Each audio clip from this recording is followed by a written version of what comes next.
আজকে পিউ স্কুলে আসেনি, আমাকে তো বলতে পারতো, তাহলে তো আমিও আজকে স্কুলে আসতাম না। আমার পাশের সিটটাও আজকে খালি, আমি সারাদিন আজকে কার সাথে বকর বকর করব? আজকে সারা দিনটাই স্পয়েল হয়ে গেল। আচ্ছা, ও কেন স্কুল আসলো না? ওর কি জ্বর টর হলো নাকি?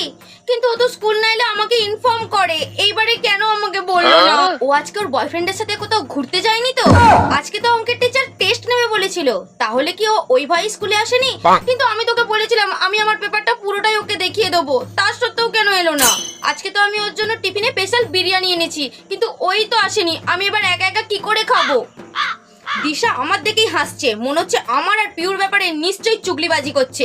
দাঁড়া, কালকে পিউকে আসতে দে, তারপর তোর হাসি আমি বের করব। দূর দূর, আজকে স্কুলে আমার একদমই ভালো লাগছে না। আইডিয়া, ম্যামকে বলে হাফ টিফিনে বাড়ি চলে যাব, বলবো আমার পেটে লাগছে, আর বাড়ি গিয়ে সবার আগে ওর বাড়িতেই যাব আমি।